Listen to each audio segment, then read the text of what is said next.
Yesterday, the St. Louis region lost an icon in local television when Martin Dugan passed away at the age of 93.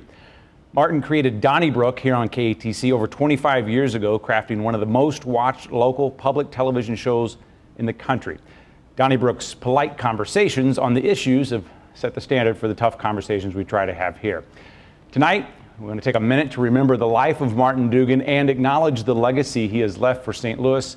Joining us to share their memories of Martin are two of the journalists who have been with Donnybrook from the beginning, Ray Hartman and Bill McClellan. Gentlemen, good evening. I looked up Donnybrook on Merriam-Webster just in case, for those who don't know, a public argument, an uncontrolled fight.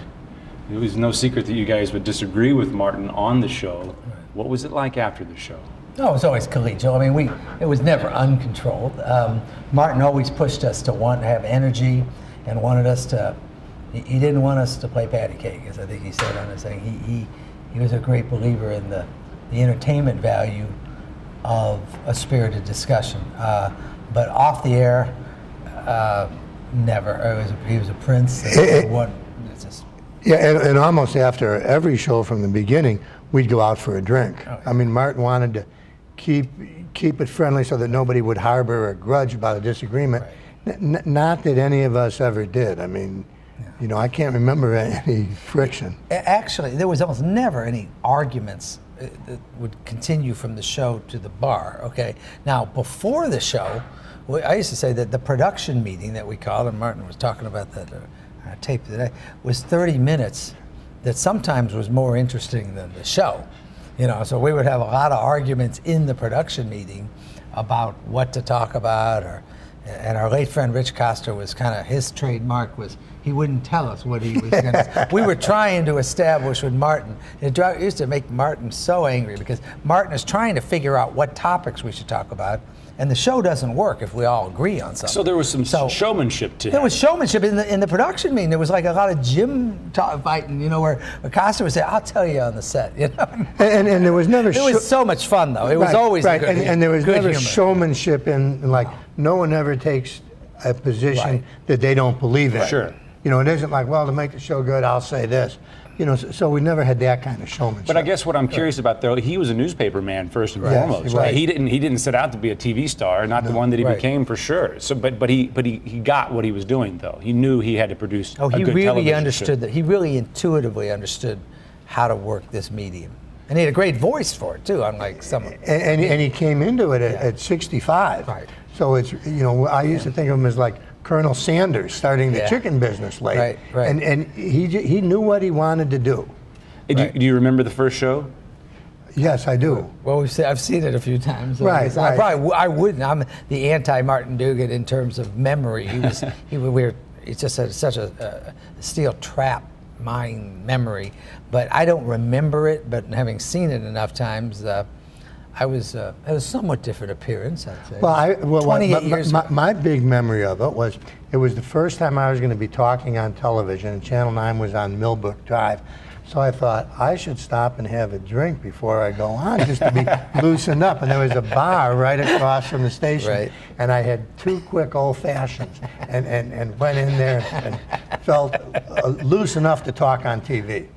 So why did he resonate so well? I mean, obviously you didn't know it was going to last more than a quarter century after that first show and those 2 old fashions. Why did it work? He was like the voice of God, wasn't he, Ray? I mean, and when Martin would say, "That's enough out of you, Ray Hartman." Right. You know, it was part of it was just his perseverance, because as we talked, we weren't very good at first. I mean, we always had a great spirit about us. I don't want to put us down too much, but in terms of production values, let's just say we were all, the station and our own, we were very modest, and we've kind of grown up with the station, which has been wonderful to us for 28 years.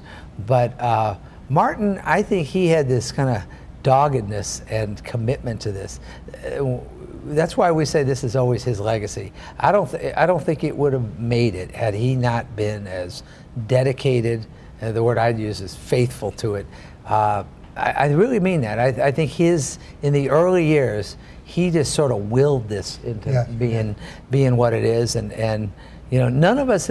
He was always there's some big personalities over the year. We've had a lot of great, I mean, Ann Keefe was a broadcast legend before she came to us, but still Martin Dugan, it was still always Martin's show. And I feel like most people know the story, but just in case they don't, I mean, this was his passion. This was his idea. Yeah. He started it, and like you said, you weren't getting paid when this all started. And Mark Vittert and Rich Coster, the initial founders, had a lot to do with it too. I mean, they were certainly co-founders, and Bill and I get introduced all the time as founders, and we like to correct it. We were actually auditioners.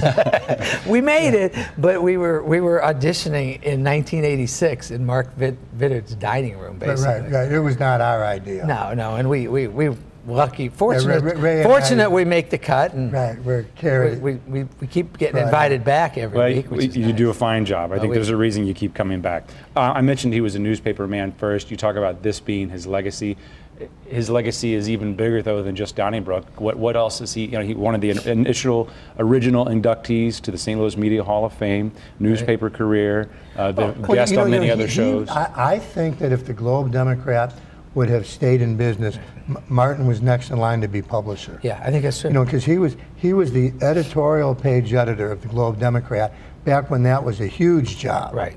And I think he was next in line to be publisher. And one of the odd things as editorial page editor, you write editorials that aren't signed. And so Martin was not well known to the public. In the newspaper world, he was well known. And to the politicians who were seeking endorsements, he was well known. But he didn't become well known to the public until after his newspaper career, and he became the face of Donnybrook. And his ultimate legacy is his marriage to Lady May. I mean, Oh, 73 yes. years.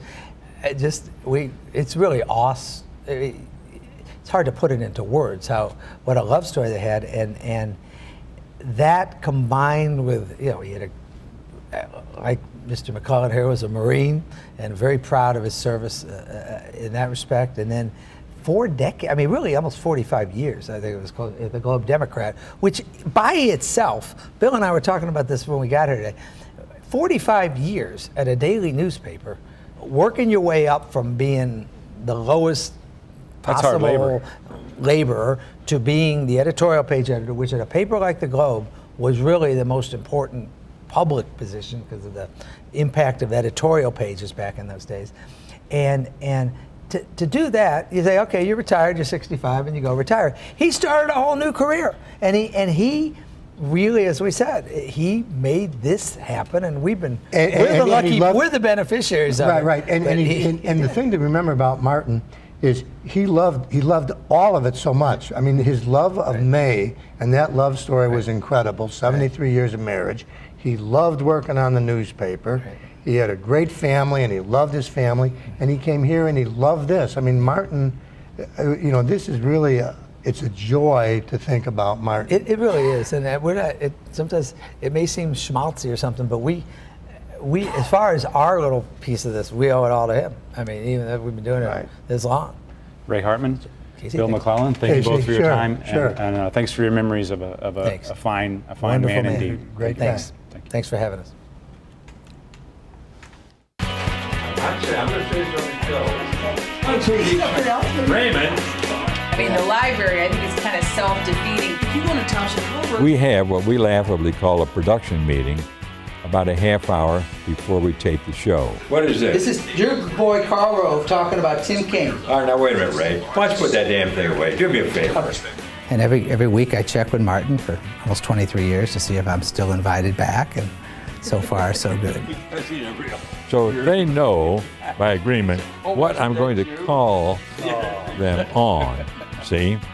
But none of it's rehearsed in any way. Can't you see I'm hurting here because I want to go on to something else? Wendy Weeds. Hardly make a Donnybrook out of something. Everybody says, oh yeah, change the show to patty cake. You resemble, I'll tell you how. I have a question Wait, about her if I intellect? could. I don't take myself all that seriously. I've got plenty of nothing. And I consider myself sort of the headmaster of a school for delinquents. Design the station so that people don't have to walk in. And it's silly if you broke their rules. You don't like the rules. No, Hey, enough already. Tell us what's in the details on this thing. To try as hard as they can to regain Charlie. The point is, They're calling it no hell. I'm telling you.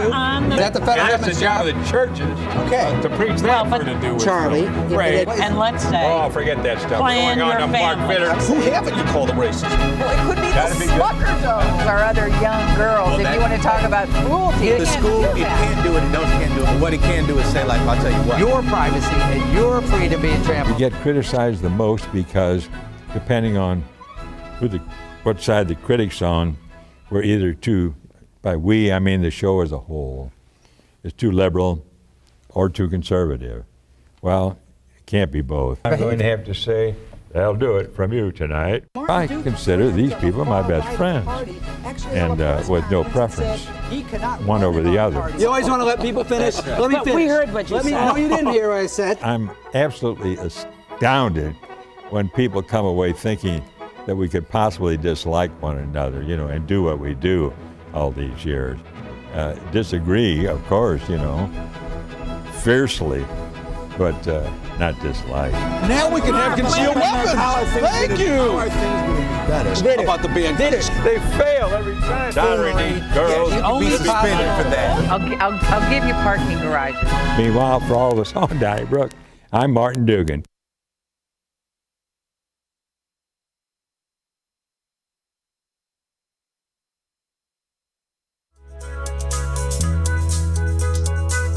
And on Stay Tuned, you drive the discussion. We bring local experts, journalists, and civic leaders together to have tough conversations for a stronger St. Louis. Tweet us your insights on tonight's topic, and you've got a seat at the table. With a few national experts and a panel of community members, this is the show bringing more light and less heat to the issues that matter. So stay tuned.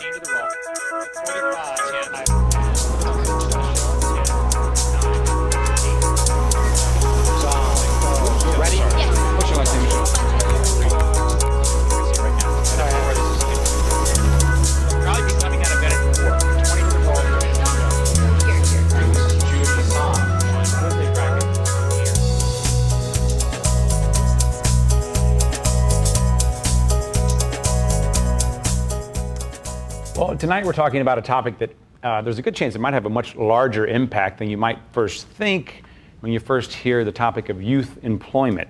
We're going to talk about the larger societal issues, the personal impact of this topic, and what's being done about it here in St. Louis. Joining us to get it all started is Bill Emmons with the Federal Reserve Bank of St. Louis. And Bill, I've been struck as we've prepared for this show what a global issue this is, how countries poor and wealthy grapple with this very differently. But let's focus on your area of expertise and on what we're all immediately concerned about here, and that is the St. Louis region. What impact does youth employment have on our region? Well, as a direct impact, it's not large because we're talking about a relatively small sector of the entire labor market. In terms of dollars and in terms cents. of the number of people or the actual contributions maybe to a specific employer. But it's really the beginning of a career track, and it's building the skills early, and there's a lot of evidence that suggests that early career development, where your first job, your employer, that has a big impact on how an individual progresses, and of course the kinds of contributions that they can make to the company, to the employer, and to the economy broadly. So it is very important in part because it's the beginning of a process. So the economy we live in today owes at least some to the youth and how they were employed 20 years ago, 30 years ago? Yes, for sure. And it's not just the education, the skills that you bring into the workplace, but how you can combine that then with that first job, early experience. Are our young people working in St. Louis?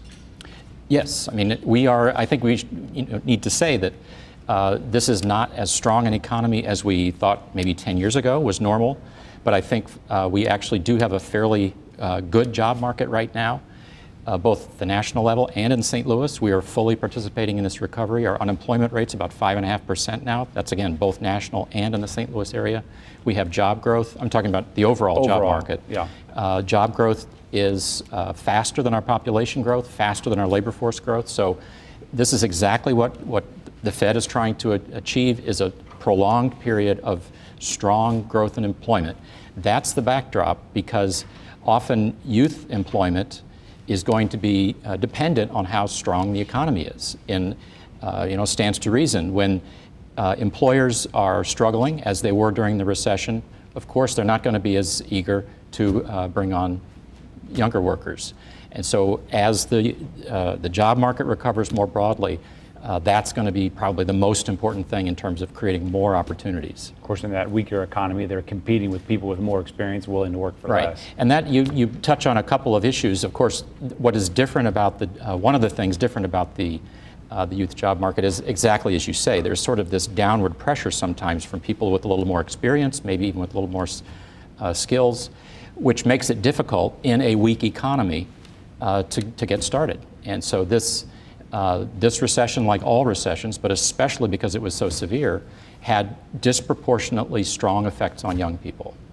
Is there concern when a young person is not only not working, but not learning? Right. Not going to trade school, not going to the university. Is that have a even worse trajectory for the future? Absolutely. In fact, that's a special area of focus, both for researchers, policymakers, people touching these young people.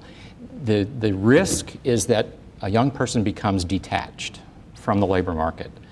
And that we know from experience can easily make that person less employable. Even if they might have had skills at a given point in time, if they are detached from the labor market, there does appear to be some lasting damage. So that there is a critical time element. And again, that's why this long recession and relatively slow, relatively weak recovery has been something that we're very concerned about for young people. If a young person has finished high school, can't find a job, can't quite figure out if they feel like going to college, they're just kind of thinking, tomorrow.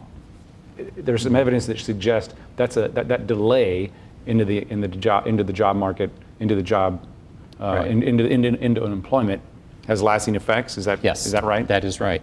Of course, I think you were kind of mentioning too that in a weak economy, it is the case that some young people will go to school. So to some extent, kind of waiting out the recession. Of course, this was such a long recession and weak recovery that's been difficult.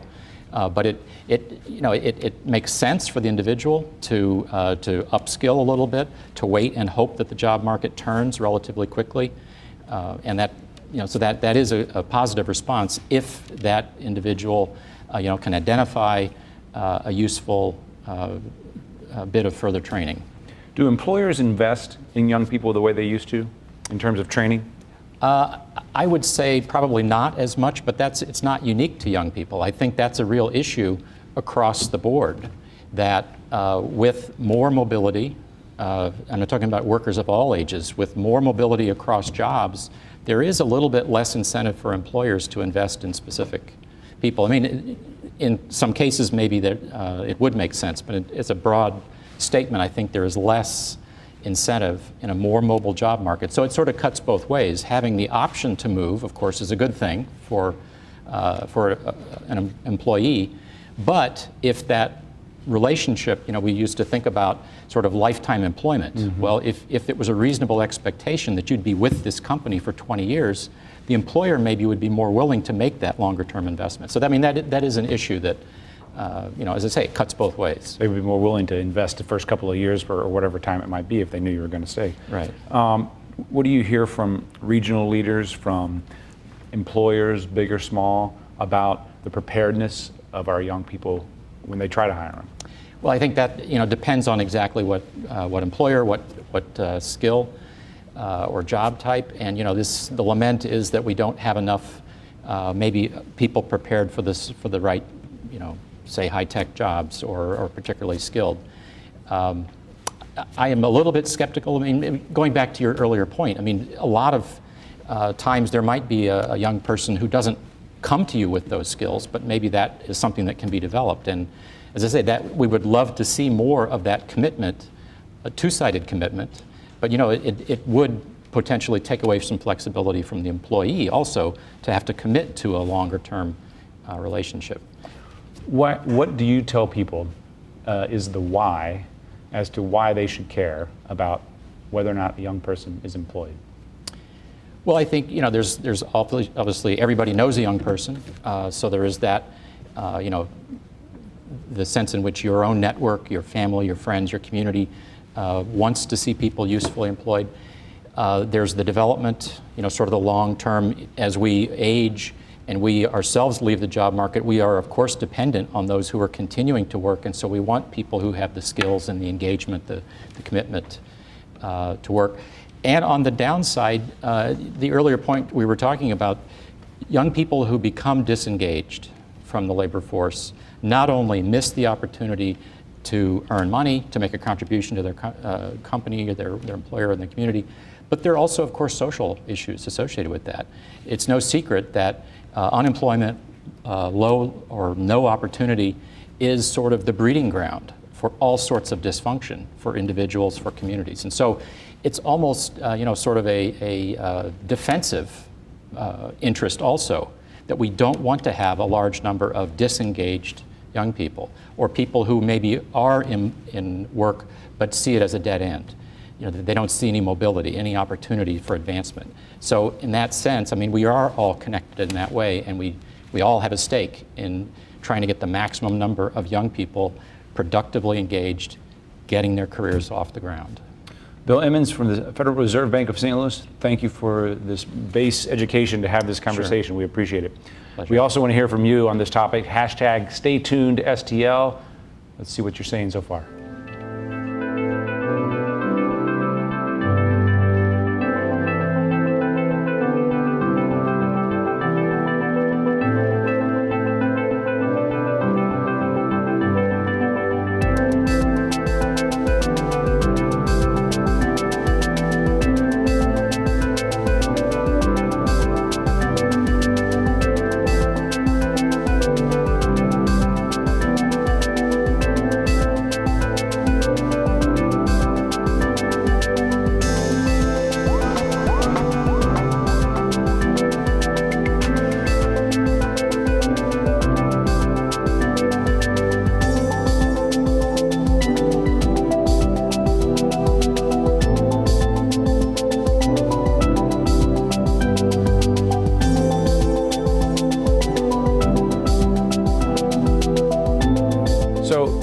Let's talk about the kind of the practical side of what we were just talking about, the finding the jobs as a young person and the skills that it takes.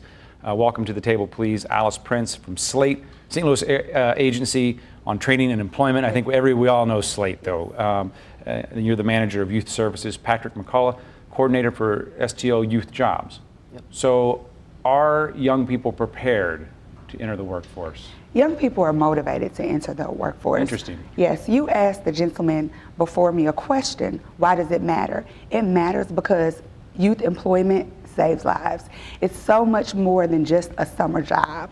What I do, what Patrick do, what many of my colleagues in the city do and around the country do, we save lives, we provide opportunity. So it's way more than just giving a young person a summer job. It is building a workforce, but when you give a young person an opportunity to earn money, they're actually spending money right here in our local economy. So they're contributing positively to our local economy as well. So it's way more than just the summer jobs. We save lives. Do you see a difference in their personality, in their lives when they find that opportunity, when they make that connection? Of course, anytime when you have a person that you lead them from poverty to prosperity, there's definitely a difference. When we concentrate on education instead of incarceration, there's a big difference.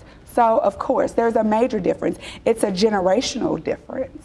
You're nodding your head. Absolutely, yeah. No, I mean, I think I agree with everything that Alice just said. I've seen a lot of youth that have been in our program, maybe for 1 year, maybe for a couple of years, coming back more and more prepared each year to take the next steps, whether it's toward their education or finding out what they're interested in, kind of just getting that gateway job that leads to the next steps, learning essential skills like communication, how to get along with a supervisor, how to work on a team, and finding out a little bit about what they're good at, which may inspire them to further their careers as well. How hard is it to get that gateway job? Is it any harder than it ever has been? There might be people who are thinking, I shine shoes and I just figured it out on my own. I mean, I think the statistics would show that the youth unemployment rate has risen over the last 10 years, which is why it's important to have programs like STL Youth Jobs that are helping to bridge that gap, especially in neighborhoods of the city and other areas of the region that are economically depressed. It's not necessarily easy to just walk out your door.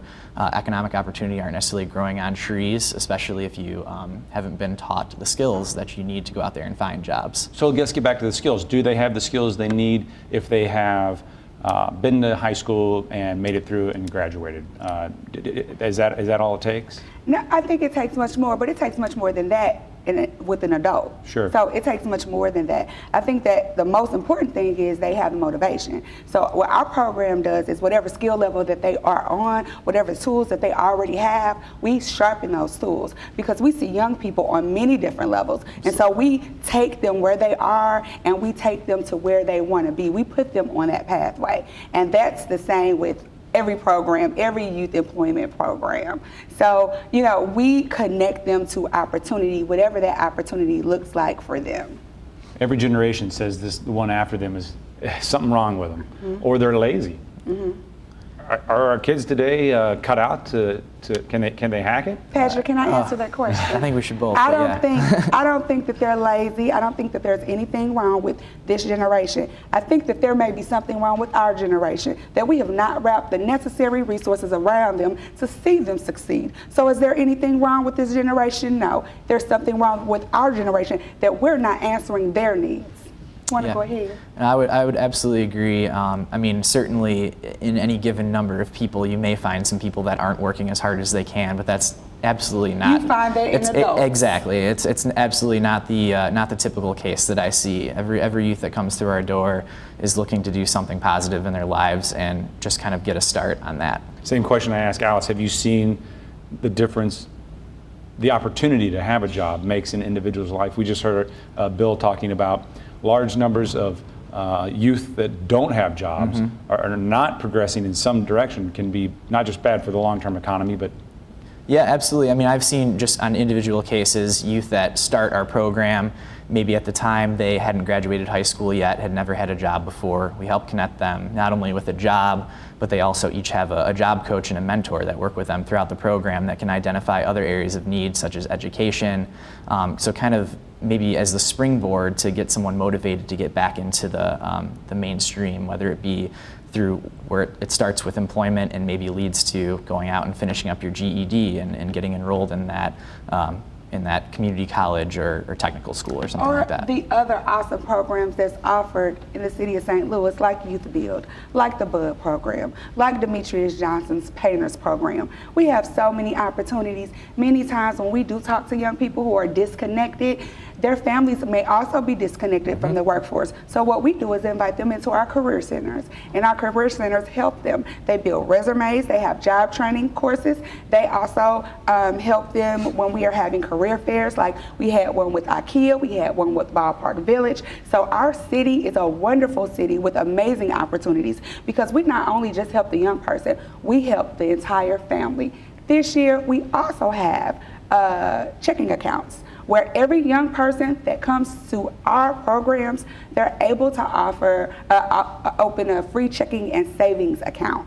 So we teach them financial literacy. We teach them civic engagement. We teach them leadership development. We teach them all of those things. We teach them how to save, the importance of saving, how to build a great relationship with the bank so that they can build great credit history. All of that's part of our program. something a lot of people might take for granted. Not everybody gets a lawn mowing job when they're a kid and their grandfather opens a savings account for them. Their parents may not have a checking account. Exactly. Yes. And not every bank has always wanted to open a checking account or savings account for the population that we work with. So it sounds like there's much more than just let's line you up with this particular job. I told you that in the beginning. We save lives. I said that, and that's what we do. And there's much more, and I heard you, but it's worth repeating. So okay. that's a softball I tossed for you there. But in all seriousness, it's more than just the job itself. There may be, you mentioned the soft skills. You're talking about navigating the checkbook. The family unit, all of it. Does it take some sort of? You mentioned Demetrius Johnson. Is there a mentoring aspect that that we could use more of in this city? I mean, I would say so. I mean, the nice thing with our program is, you know, each youth that enters our program has a coach that mentors them throughout the entire program, meets them where they are, identify goals at the onset of the program, and just kind of helps them build towards whatever they're trying to do. So it's not just showing up to work every day and learning those skills, but it's also talking about big picture things and how we can help them. But in terms of, you know, companies stepping up and providing mentorship and maybe building bigger, more long-term partnerships beyond the summer, I think that is something that we could use more of. Yeah, and we also have a lot of amazing leaders and community, just community activists that will step up and become mentors to our young people. So that is an important part. So as they're working, they also have mentors. Your positivity is infectious. It is. But I know. I'm so excited. I'm passionate about this. Well, we need more people like you. Okay. And like you for allowing us to tell our story. Okay, well, stop it. Now we're starting a society here. But there has to be a downside, or at least something we could be working on. Yes. What are our young people lacking when they show up at your doorstep? They are lacking people giving them opportunities. We need more businesses to invest in this program, because this program is saving lives. The more young people I have working, the less young people we have breaking into our cars, the less young people we have dropping out of school. You know, that's important. So that's what my young people are lacking. People coming to the table with a check to say, you know what, I'm going to sponsor a young person to get a job, because as I said, they're going to spend it right here in this local community. They are going to learn some skills that will last a lifetime. Same question. Yeah, I mean, I think the biggest deficiency I see is it's the lack of opportunity. You know, I mean, certainly there are other areas that could be improved on a global level that would help even further along what we're trying to do here with youth employment, such as education. I mean, there's a lot of work to be done, absolutely, but I think the opportunities are the key. I've seen it with my own eyes. If you give youth opportunity and stick with them, you know, they will do great things. And by opportunity, he means we need someone to write us a check and to continue to support our programs and give us grants and things of that nature to do that. Invest. Invest in it. Invest in our community. And businesses willing to give youth a chance Yes. to get a foot in the door into their company and find out about what they do. Allison Patrick, thank you so much for your energy and for your information. I appreciate it. Let's go back to hashtag Stay Tuned STL. Thank you. Thank you.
Touched just a little bit on the education component, so we want to talk about what role graduation from high school, from beyond, does play. Please welcome to the table the co-chairs of St. Louis Graduates. First, Allison Williams, you also work with the Wyman Center. Yep. And Alan Bird, also the Dean of Admissions at the University of Missouri St. Louis. I guess first, jump in just to make sure we're all on the same page. If you spend much time at the 9 Network, you know what St. Louis Graduates is, but not everyone does. How do you explain what you do? Sure, we'd love to share. So St. Louis Graduates is a collaborative network of post-secondary access and success providers, K-12 educators, higher education philanthropists, and businesses who believe deeply that the need in St. Louis is to increase equity in education for our low-income and first-generation students. So we have been working together for the past 6 years on strategies to raise the level of degree attainment among these students in particular. And what have you seen the challenges over those 6 years to attain this goal? Well, I mean, there's various challenges, but I mean, our focus is really to remove some of the existing barriers, such as students not quite being academically prepared for college or not being able to afford a college education, or even having access to the required courses in high school to be prepared for a post-secondary education. So we've brought all the people together to our table in our steering committee to try to remove the barriers in St. Louis and really raise awareness in terms of what students need to be successful. What do you see the impact of graduation having? What is it for young people, both high school, college, and this conversation we're talking about here? Oh, it's incredibly significant, and long-term trajectory changing. Absolutely, absolutely. Casey, when you think about our region, in the next several years, we're going to about 60% of the jobs in our region are going to require some sort of post-secondary certificate or degree. Right now in the St. Louis area, only about 43% of our adults have those types of degrees, and there are deep disparities in our region. So when you break down our community, only 26% of the African American adults have those degrees. We know education is truly the economic equalizer. So there's an absolute moral and economic imperative to be addressing this in our region. That's a big gap to make up, especially when you look at that one segment of the population. To that 60, getting to that 60% is a long way away. Yes, but we definitely feel like that's where we have the most opportunity for growth in the low-income and disadvantaged communities. As of right now, I mean, even though St. Louis is at a 43% or Missouri's at a 43%, the African American community alone is only at 26%. And a lot of that, again, ties directly to educational opportunities at the K through 12 level. If we can improve educational opportunities to make sure more students are college ready and work ready, we can close that gap. So what needs do they, what needs might they have that others might not?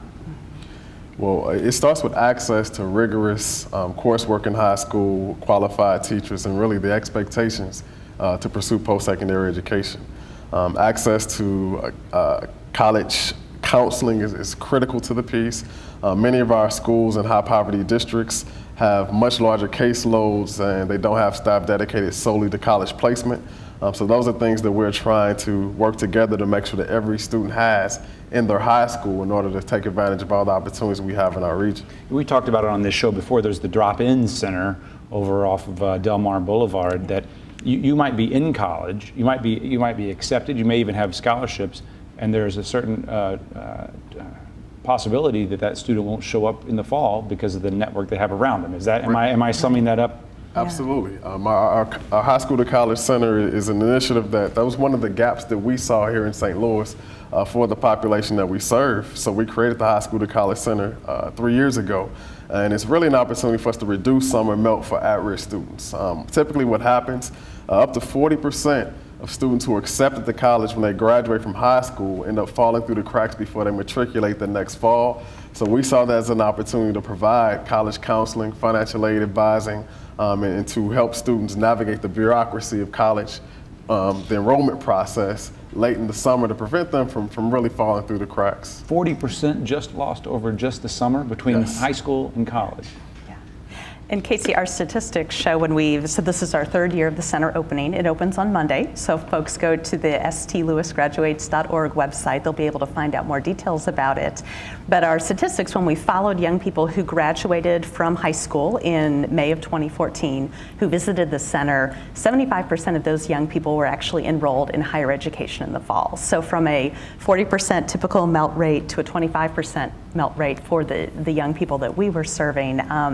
It's an example of some very basic interventions that can be done collaboratively by the community that truly make a difference in terms of the success of young people. And tell me again, if they're watching or if someone they know is watching, they can just literally drop in. What's the best way to get connected? Absolutely, they can absolutely drop in. It opens at the beginning of June, runs all the way through the end of July, Monday through Saturday. There will be college counselors there available. There will be representatives from higher ed there available. There's a financial aid advisor from the Scholarship Foundation on site every single day. Those tend to be some of the most complex issues, and people are welcome. It's free. People are welcome to absolutely stop by and drop in. Yeah, I can remember not even. It's complicated. Coming from a tiny little town and a tiny little school, I was confused by what do you mean 15 hours a week. There's a lot of mystery going from one world to another. Absolutely. So give them some free advice. What should they be, not that it's not free when they show up there as well, but what could they be doing, what should they be doing over the summer? Well, first and foremost, they want to make sure that their financial aid is in order, as in they have an award letter, they have their bill, they know their out-of-pocket expense.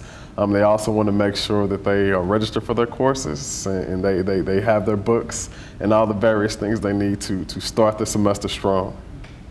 What is the Lumina Foundation? Sure. So this is really exciting for St. Louis and for our region. The Lumina Foundation is a national foundation that invests in degree attainment.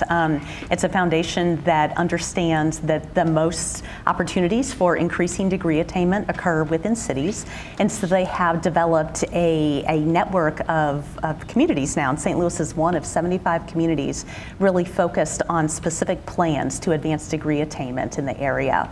So St. Louis graduates, in partnership with the St. Louis Regional Chamber, came together at the invitation of Lumina last year and applied to be one of these communities. So together, the work that Alan and I spoke about of St. Louis graduates has really come together with the business community in St. Louis now to band together in an even stronger way to elevate the community conversation and understanding around degree attainment, to focus specifically on policies for our lowest income students, to engage the business community and really develop that K-12 to higher education to workforce pipeline so that we're preparing young people for the jobs that will be here in our community. It's some really exciting work. We've thrown out a lot of acronyms and organizations just in one show. There are a lot of people passionate and involved on this issue. I guess it takes a lot of different people coming from different areas of expertise. Are we working together as well as we should be? Well, I think that's our goal. I mean, St. Louis graduates, our goal is to bring everyone to the table and to really align our efforts so we don't duplicate resources and really take advantage of our limited resources to maximize the opportunities in our region. But it definitely takes a collaboration. I mean, things won't work if we don't get everyone at the table. Do you hear feedback from the employer side on what they would like to see or what they're not getting from our young people, if they would like to hire local, if they'd like to build and expand the plant sciences out in Creve Coeur or the biosciences in Cortex? Yeah, it's interesting because I think what you hear from employers are, one, those very technical skill areas that they'll need, and how can we ensure that we are raising young people here in this community who want to stay in this community and have those skills. But you also hear our employers talk a lot around those other skill sets, that how you collaborate with people, how you communicate effectively, your professional demeanor within the workplace setting, a lot of the pieces that are more on the social emotional development side of things. So I think we'd say it's really important. We can't have one without the other. We really need to make sure we're supporting young people's development really down both of those parallel paths. And I believe our partnership with the St. Louis Regional Chamber has definitely brought that into the conversation, because now, in terms of aligning aligning the things we're doing in higher education to what the job, what the employers will prefer out of college graduates, because that's a big piece, and we need to make sure that we create those same opportunities like St. Louis Youth Jobs for college students so they can develop those soft skills and really get meaningful work experience before they graduate from college. We're talking about employment. Are there jobs for the students once they've made it through college? They've taken advantage of what you guys are doing. They've made it. They've got the diploma. They've walked across the stage at a 4-year university, and somebody wants 3 years of experience for an entry-level job. Do you hear that from kids, from young people? Yes, but I mean, in terms of the job market, like the economist mentioned earlier, I mean, St. Louis is in pretty good position right now. I mean, a couple years ago, we saw many of our undergraduates coming right back to graduate school because the prospects just weren't there. But as our graduation that we had just a couple weeks ago, I mean, most of our students were employed before they walked across the stage. So it depends on the sector, it depends on what that degree is in. But the market is fairly strong right now for college graduates. And from what we hear from employers, we need even more college graduates to meet their workforce needs. How have things changed since you got that college degree? Oh, big time, big time. I mean, that's the one thing about a lot can change in 2 years. Yes, yes. Well, thank you for that. But honestly, it really does put you in a position where it increases your employment opportunities, your earning potential, and it puts you in a position to have control over your career path. Without the degree, I mean, as we spoke earlier, your options are very limited, and you don't have the flexibility to really do different things in the job market without that credential. Thank you both for being here. Don't go too far. We'd like to bring everyone back in just a minute, but first we'd like to bring you back with hashtag StayTunedSTL.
We've already started talking without you, so we'll back up just a minute. The thing that piqued your interest listening to the rest of us talk was the 60% goal. Right.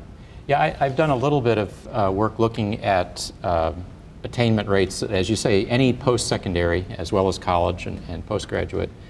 And to me, it looks disturbing like we're sort of topping out. Like attainment rates have risen over time if you look at successive birth cohorts.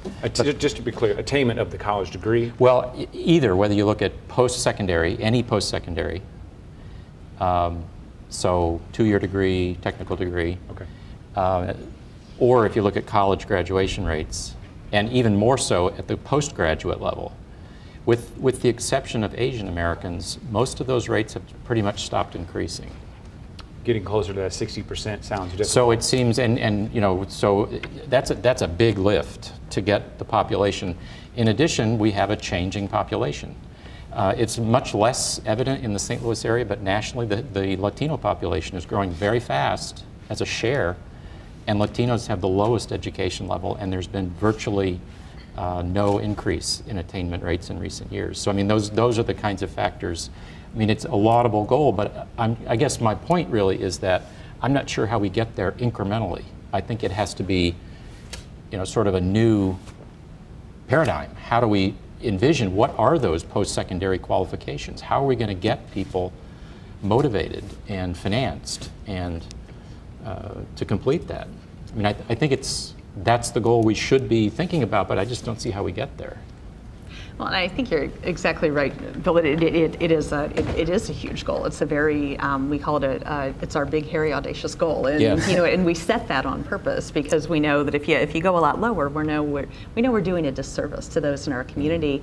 But it really does require us to work incredibly differently together. Right. We've been on this path with St. Louis Graduates now for 6 years, and it started with conversations in coffee shops among funders and providers that were less around which program is better and what should we fund. The conversation turned to how do we make a difference for all young people across the community, and that was a sea change in the conversation. And so that, in our partnership with the St. Louis Regional Chamber, for example, that's a really different way of working together around this. I don't think we don't know all the answers now, but we know what some of those right paths are. We know where we can put time and energy, and I think collectively we can figure it out and find the way. But it's a long journey that we'll be on. I think one thing that, to speak to your point, is that there is truly a paradigm shift. What does the labor market look like in 5 years? Technology continues to change. When you mentioned Cortex, one of you mentioned Cortex, we have young people at Cortex. We have young people that are getting exposed exposure early on to career exploration. So we are looking at the labor market index to see what type of careers are going to be out there the next 5 and 10 years, and making sure young people are really investing their time, resources, and effort. That means going to school for the right thing. We want to see what careers will hit our market, because we have, so that we can bring companies into our market, we have to build a talented workforce, a skilled workforce. So we have to really look at the companies that are wanting to come in and really talk to young people about that, giving young people the right and current information. Right, and as you say, the particular skills that employers want may not be a 4-year college degree. It may not be, and right now, it's not. I mean, they're looking for. Clearly, I have a doctorate degree, so I love education. But I have young people. Not every young person is wanting a 4-year degree. Right. Some young people need to just get a skill and go into the workforce. And I love when you mentioned you can't have one without the other, when you were talking about the soft skills that transfer over into a classroom or a business, and also some very skilled technical skills. We have right now the biggest technology boom in our region with Code Red and Launch Code and Blue 1647 and hackathons and all of that want to teach young people how to code. You don't need a degree for that. You need the technical skill. They will hire young people without a degree. So we really, as educators, we really need to make sure that we're giving right information, and then the institution maybe has to change to keep up with this paradigm shift. That's where I see it. Launch Code may be a good example of this, and you're talking about getting the chamber on board. So maybe I'm connecting two dots with a line that doesn't exist, but we're hearing the chamber wants to be involved, but we're also hearing that maybe businesses don't invest in a mobile workforce like they used to. How do you see the involvement of our regional businesses, of our leaders there? Let me make sure it clarifies. So the chamber is absolutely involved in this. So this was to really land the Lumina grant and their investment in this community. It was a partnership application between St. Louis Graduates and the regional chamber. In Klein, who's the VP of Educational Policy, is now a member of the St. Louis Graduates Steering Committee. So we're really working to deeply align those systems and all the work of going through and thinking about the goals and what we're going to be working on together. We're actually walking hand in hand. Probably more of our meetings now are at the chamber than they are at our previous meeting site. So I just want to make sure I emphasize that this is now happening. There's much work to be done, but I think when you think about paradigm shift, it's a great example of what can happen in our community when we start thinking differently together. Exactly, and workforce is definitely involved. We work along with all the companies that come in and all the creative partnerships. So we are truly working together in this, not particularly with this initiative, but with multiple initiatives. Our executive director, Mr. Michael K. Holmes, he does an awesome job of thinking outside of the box, actually blowing up the box. It's no longer, the box doesn't exist with him. Oh, I hope he isn't watching. Anyway, but he creates so many innovative partnerships, and I think that also speaks volumes about the leadership in our city. Our mayor does push the envelope to increase volume and capacity in our city, because he wants our young people that go away to college, he wants them to come back and come work and really invest in our city. Any paradigm shifts going on at the university level? Oh, absolutely, and that's what I was going to address about in terms of that bold goal of 60%. I mean, the colleges and universities have really taken this on with a laser focus, because now not only are we just focused on our enrollment, but we're focused on student outcomes, and degree completion right now is priority number one. I was actually at the retention summit earlier today at the Missouri University of Science and Technology, and all 4 campuses of the UM system were there all day long to really focus on how we can better support students and make sure we provide more opportunities for students to graduate. And there's many holes in the process, many gaps that we need to fill in terms of financial aid and advising and making sure we offer courses at the right times and the right delivery method so students can complete their degrees. And what you're going to see is consistent increases in our retention and graduation rates over the next few years, I mean, our region has already seen progress. We went from 39% to 43% in the last couple of years, and we expect to continue on that trajectory. Now, to get to 60%, I mean, we would have to have a major acceleration. And we will. By 2025, I think is the goal. Is that right? Well, 50% by 2020. Well, 2020 for us, and then 60% by 2025. It's not that far away. It's not. Sounds like there's a laser-like focus that everybody has to have, all the way down to the student who's picking a major. Yep. Or picking a trade school. Yeah, I mean, I think to get to 60%, we have to look at who is accessing higher education, who is accessing these early employment opportunities, because there's certain sectors of the city in the region where, rates of going to college are a lot lower, and I think that's where we can kind of make up that, where we go from 43 to 60%, is to focus more energy on those areas where, maybe 5 to 10% of the high school graduates are actually going on to college, and get that up to 30, 40%, and then we'll start to see the number expand closer to 60. I also, let me just support what he just said. I also think that we should think about early childhood education. I think investing in early childhood education is very important, and I think that that's going to also help us. I say us, even though I haven't been to any of their meetings, I'm still a part of it because I live in St. Louis, you're a part of it, you're a part of it. So I think investing in early education is going to help us reach that goal. That's why I think it's doable. And there's people here in our city that's also investing in that as well. The Economist view, we have just a little bit of time, but that's pretty striking. I think it was 43% have degrees overall, but we dropped down to 26% when we talk about the African American population. Does that has to have long-lasting impacts on our economy? Well, I think Patrick maybe mentioned, and also Alan, that's where the growth opportunities are. In a sense, that's where we have to be successful. And I do think that it's got to be broadly defined in post-secondary. It's not just four-year college. I mean, all due respect to UMSL and all of the other great institutions, but I think we'll hold it right there for 1 second. We'll continue the conversation online. Stay tuned. .9net.org, where that's all the time we have on the air. So until next time, thanks for watching and stay tuned.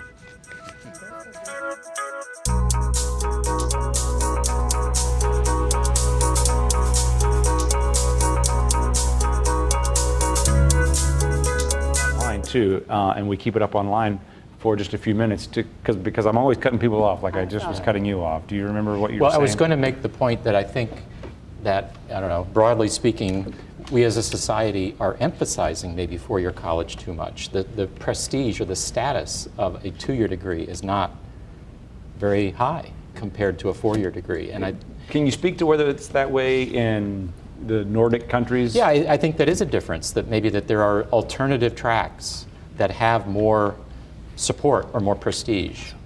And I think maybe we've pushed a little too hard in thinking everybody has to be academic.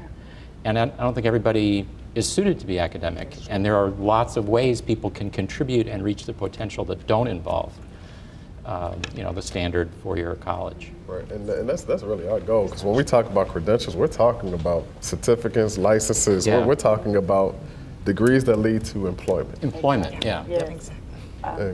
Because college, absolutely, that is not the appropriate route for everyone. Mm-hmm. I didn't mean to inadvertently endorse the Nordic track.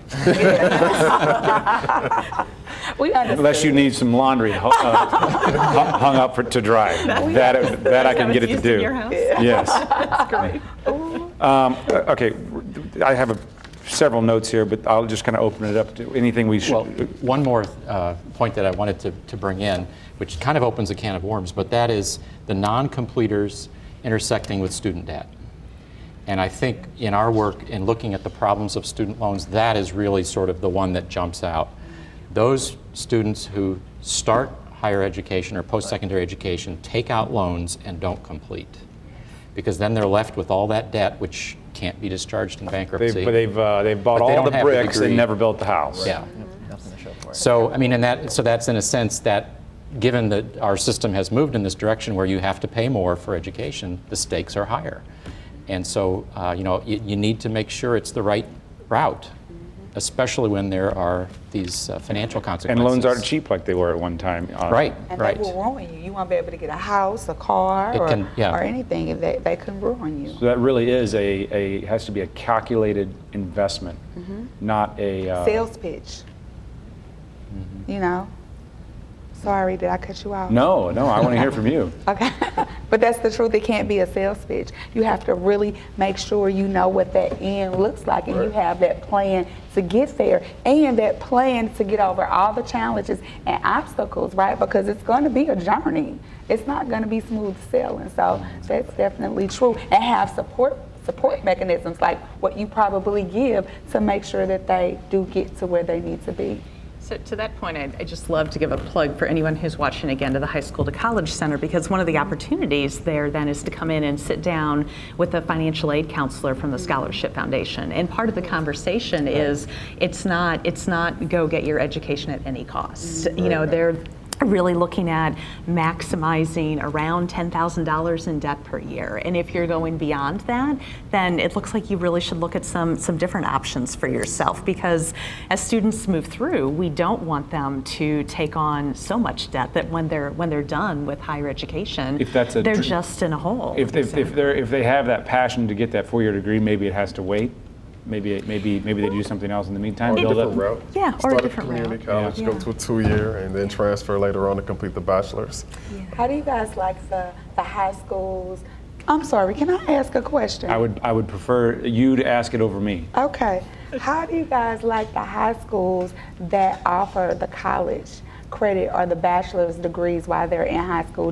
Are you a proponent of it? Do you like it? Well, I mean, that is a model that's becoming more popular. I mean, students are graduating with a high school diploma and an associate's degree at the same time. I mean, for us, it's a win-win because students will be better prepared when they arrive at our door, and they also have half of their 4-year degree complete.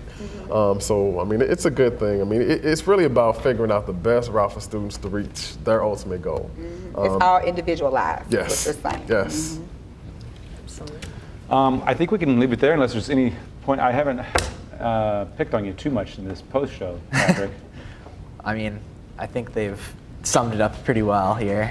I think we're Can I all say on the same something for page. Patrick? Yes, please. Okay. Summer jobs saves lives. Yeah. Yes. Yeah, I mean, And when you say that, you're talking, you're not, or maybe you are. You're talking about the Help Wanted sign at the McDonald's. Does anything a good step in the right direction? Yes. anything. Anything, yes. I am talking about the help because I got my start cleaning office buildings with my grandfather. I then moved to Kentucky Fried Chicken. I was able to multitask. I was able to handle difficult situations. I was able to do time management. I then moved to McDonald's. I worked at Jack in the Box. Then I went to Venture Department Store. Remember this? Oh, yeah. Yeah. You know, They and had now cheap shoes that looked like Nike, but they weren't. they did. They were awesome. They did. I was a switchboard operator and the customer service supervisor. So I can see that, Alice. Yeah. We're just getting that start. Yeah. Getting that start. Yeah. Seeing yourself in the economic world and feeling like you have a place in it. Yeah, At an buying early in. age. It truly provides hope and it introduces you to mainstream society. I mean, my first job, the same thing. I mean, my first job was actually through Slate. It was? I mean, yes, it was. Yes, it was. I mean, it gave me an opportunity to see what I could do. I could buy my own clothes. I could go grocery shopping. I started helping pay bills in the house. Yes. I mean, it does a lot for you. People do. It does. It gives you, it gives you courage. It gives you pride. And it also helps the people around you, your friends. Next thing you know, I took, young people should never do this. I took my friend on an interview, and she also, with me, you're not supposed to do that.